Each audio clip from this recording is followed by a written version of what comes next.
What is up, guys? Welcome back to another Arena of Valor video.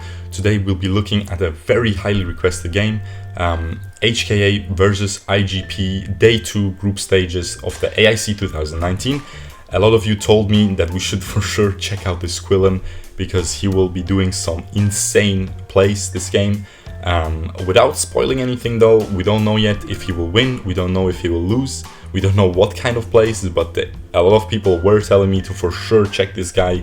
He played it really well, Shaolin on his Quillen, and yeah, very lucky that we are able to check his point of view, because as I said, they only show one player per match on both teams, so one for each team. So it was very lucky that they decided to showcase the Quillen in this game. And yeah, you can see he started at his blue buff. He is maxing his S2, which I'm not sure if everyone does yet. I feel like a lot of Quillens in solo queue still max S1. You should for sure max at S2, because auto attacks lower the cooldown of it, so it is just a very low cooldown ability if you play properly, and it is definitely the stronger choice to max. In Honor of Kings it is maxed as well, and yeah. Anyway, so on the blue teams on AHK's side, we have a Yina in the side lane going up against the Omen. Now, if you checked my last AIC video, you saw that the Yina completely dismantled Omen. Now, I'm not entirely sure if that matchup is supposed to go that way, or if the player difference was just too high, that particular match, or if it is, yeah. So we'll be seeing here how this will go. And of course, Yina being one of the strongest Slayer lane picks, oftentimes banned even, almost banned in every game nowadays in my solo queue games. And then, other than that, we have a Liliana in the mid lane for HKA against a Crixie. Crixie also one of the stronger mid laners right now, I would say. Liliana almost same strength though, so both just focused on poking, so not much to say about the mid laners. Then we have very special. Ooh, he is going for the mid lane as I'm talking about the comps though, and he gets the kill. And now look at that clock, guys. The Crixie brought the enchantment, the Arctic Orb enchantment, and if you guys didn't know, the Death Sickle and the Arctic Orb enchantments, they both activate 3 minutes into the game. So he literally killed her 4 seconds before she was able to use that. So he beautifully timed that. He was probably like, okay, we forced Lumber's Flicker top, we poked him to half HP, so he cannot help her. The Cricknag probably won't go mid, because they are 4v5 on the map right now, because Lumber went back. So Crixie is a little bit too exposed. I'll just try it. 4 seconds left on the clock for her Arctic Orb to trigger. If we can get that free kill before that, would be beautiful. And yeah, he was able to do it. Beautifully played by him. And as I was saying, in the top lane, we have a Lindis side lane, very interesting, with an Ormar support, also pretty interesting. Of course, Ormar got buffed a couple months ago already, and a lot of people try him solo queue nowadays, but to a varying success, I would say. And here he goes for another gank. He focuses the Hayate immediately. Now, the Hayate got poked to half HP, so... and he gets poked a little bit more by the Lindis as well, by her ultimate there. I believe they were able to steal that jungle camp, and now he's playing super aggressively, hiding inside that bush with his Liliana. Is the Cricknag gonna fall for it though? That is the question. Is the Cricknag gonna come this way, or is he just gonna... Oof, the Cricknag, beautiful play, knows that they are... smells the gank there, smells the trap. He just ults into the bush. If no one's there, he wastes his ult. It's like a 20-second cooldown, so not big of a deal. And because they were there, they took some damage, so well played by him there, knowing that they are in that aggressive position. Now he's just clearing his red buff, very usual. Let's see if he's gonna be going for that Sentinel, or what he's gonna be doing next. He is trying to set up for a gank, bot lane again. Just waits for the Omen to come, deals so much damage, forces the flicker, beautifully played. It seems like they will get this kill even. But I think the Omen will get a return kill here, because the Yena, beautifully played by Yena as well. She uses the S2 and the S1 beautifully in the tower, so she gets that damage reduction, even though she was tanking the tower the whole time. And then last second, when the Omen ult, right as it disappears, she flickers out immediately. So that was some crazy mechanics there by both of them. They get the tower as well. Just beautiful gank timings so far by this Quillen. I have to say, very impressive. He will just get his blue buff. Again, very standard. You just clear your buffs as soon as they come up. And now he is probably eyeing that dragon.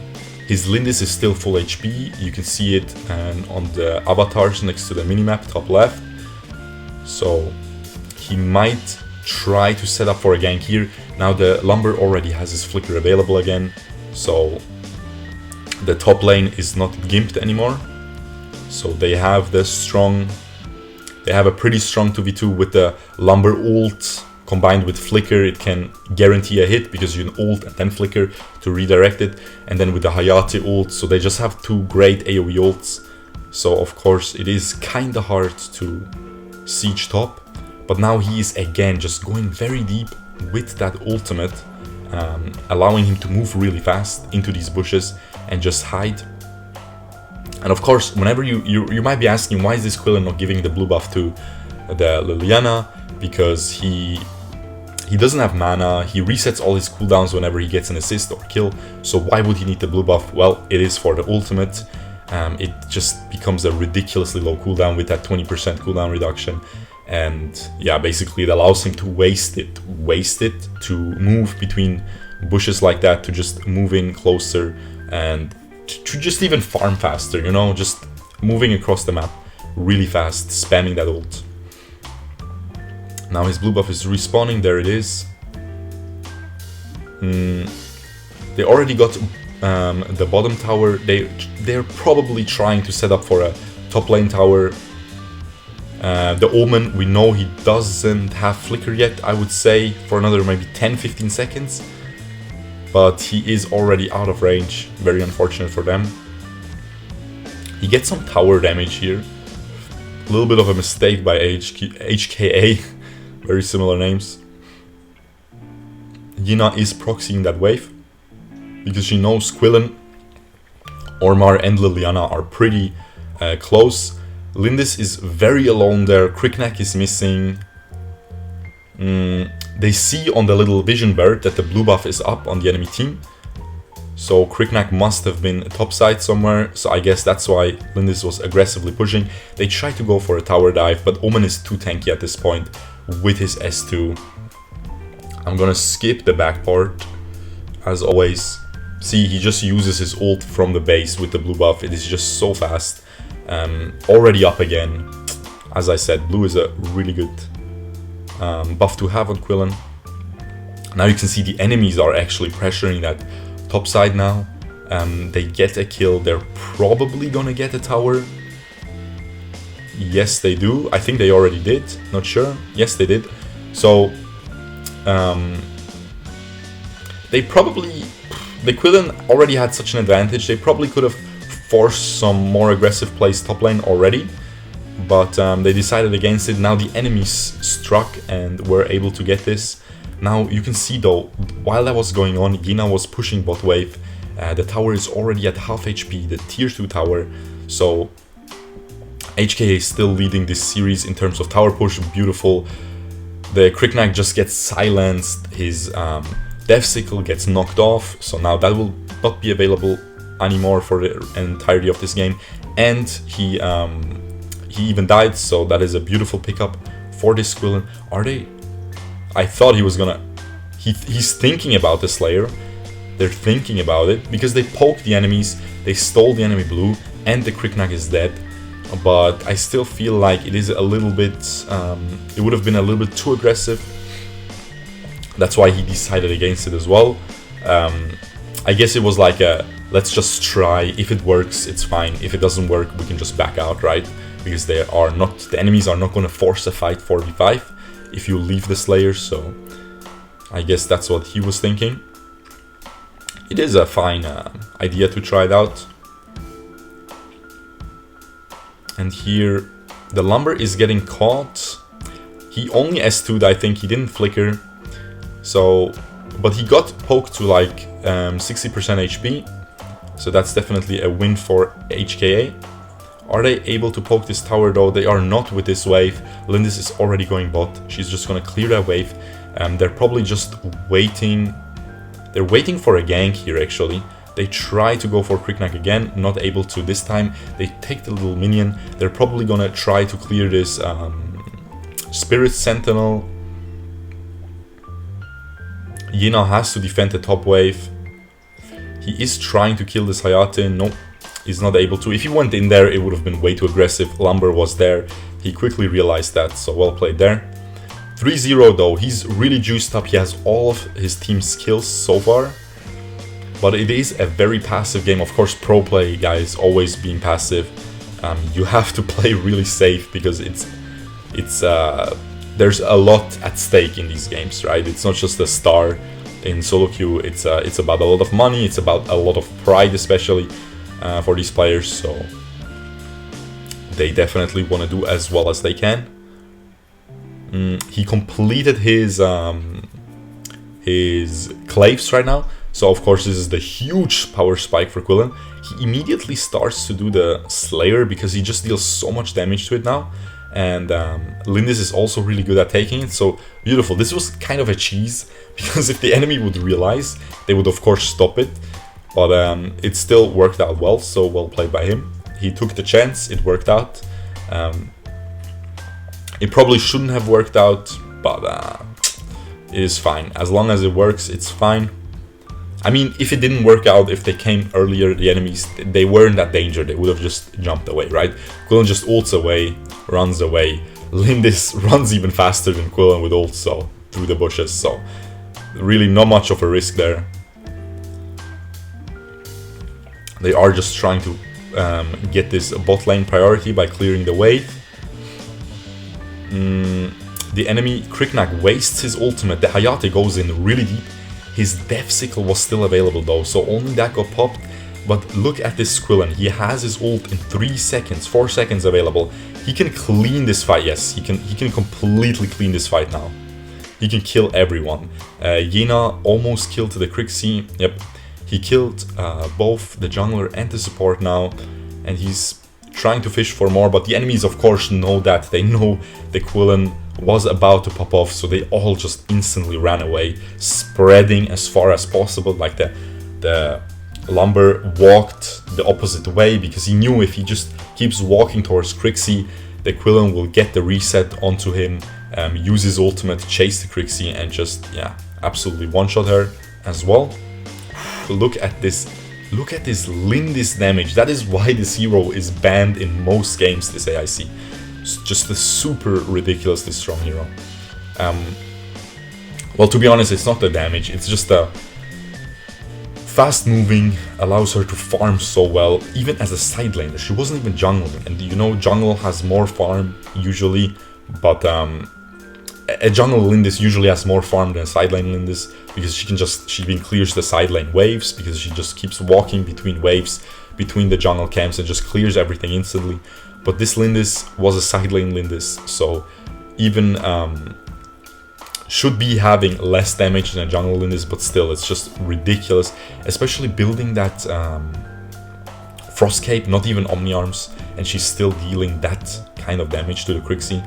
Just absolutely crazy. Just shows that he was still able to farm super well. I believe the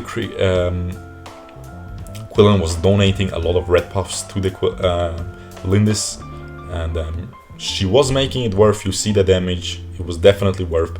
At this point, he's also giving the blue buff to Liliana, because at this point she is really strong. He just completed his Omni Arms, so now his damage as well is just gonna be bonkers. He's gonna be able to one-shot Crixie with S2, S1, and maybe one auto attack even. He can poke this guy. He instantly ults out because he doesn't want to get caught by the Omen ult.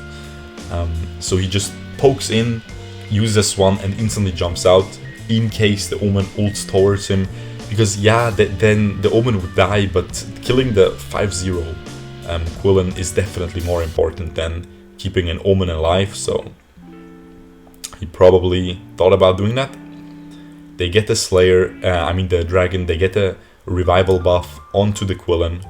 Now the enemies are trying to rush that Dark Slayer, but Quillen and Lindis just rotate too fast, guys. Yep, they realize they have to back out as a consequence. And now they definitely have their eyes onto that mid lane tower. It is half HP, it is really weak at this point. A mid lane tower, 16 minutes into the game, tier 1 mid lane tower, it dies to 3 hits of Lindis.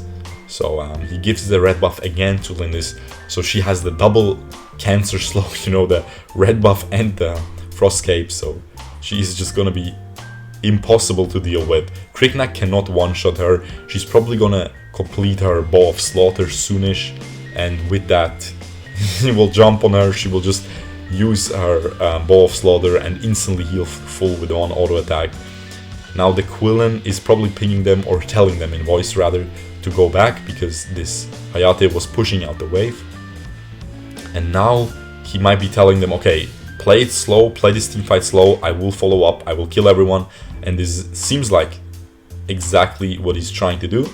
But instead the enemies already back out, they spot him, and they're like, okay, just leave our lumber to die. We are just gonna back out. He's gonna play it safe, and he can probably just solo this really quick. As you can see, insane amounts of damage. Of course, poor Slayer cannot turn around, so he cannot not get crit by Quillen. So yeah, very simple to take Slayer as Quillen. The Lindis already completed her Blade of Eternity. She's at 6 items. She is insanely powerful, so this seems like a very uphill battle for IGP right now. He gives the blue buff at this point to the Liliana, as I was saying. Late game Liliana, of course. Very, very strong mage. So much mobility, cannot die, and just deals so much damage, has decent CC. Even kills tanks with the S1 percentage based auto attacks if you hit 2 targets, with the human form S1, of course. And yeah, at this point it is just how fast will HKA close out this game. But as I said, do not turn off yet. People were telling me there's some nice plays incoming, even more by this Quillen, so we will see what he will be doing. Judging by that information, we will see a very exciting ending to this game, but we shall see if I was skamazed or if this is the proper game.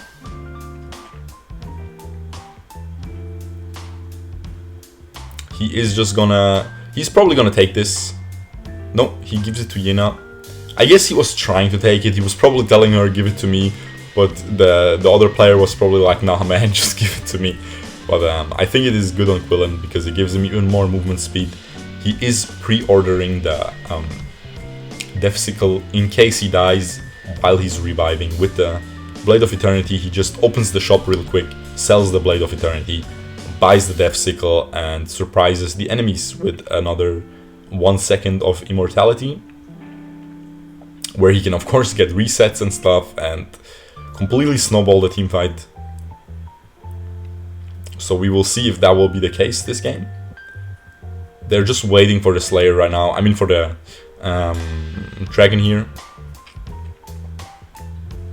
Really no point to just push when the Dragon is coming up in 5 seconds. If you have such a lead like HKA does right now, they can just get this Dragon for free. The Ormar gets poked a little bit. The Liliana gets caught by the Omen, but I do not think she will die here. Actually, the Hayate is just absolutely crazy. One-shots their whole team almost, kills 3 people almost by himself. And here he's just waiting. Beautiful wait though. Is he gonna go in here? 1v4. Is he able to get the reset? Ooh, crazy damage. Jesus Christ. And he still has the Blade of Eternity available. Absolutely crazy.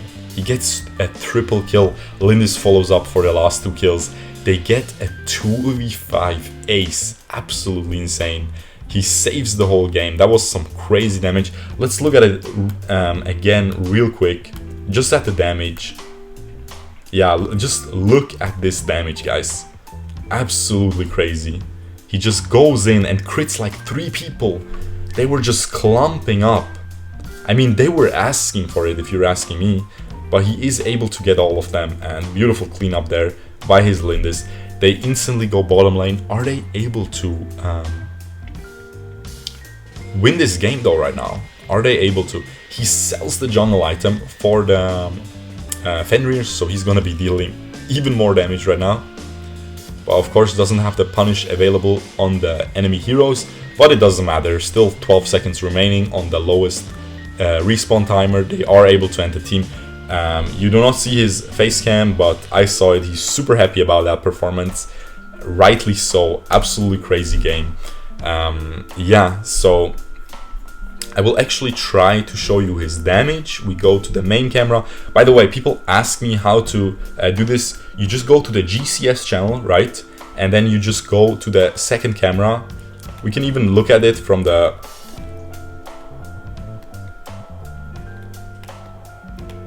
We can even look at this. No, we'll just skip to the damage numbers. I'm trying, because I know you guys want to see them. I think Quillen will have like 40% dealt. Actually, no, because Lindis was doing so much as well. So let us just check out that. We can see here, Quillen 8-0. Yeah, as I was assuming, like Quillen seemed like he did a ton that game. He did, macro-wise, but you know, it is just the mid lane and the ADC that bring the most damage to the team. So you can see here 27 and 28%, absolutely crazy. The Lindis just doing so much, and of course still definitely carried by this Quillen. Beautiful 1v4 there, and yeah, that was for sure a very exciting game. Thank you for the guys who suggested this to me. And yeah, if you enjoyed this, please leave a like. And other than that, I will see you guys tomorrow. Peace out, boys. Bye-bye.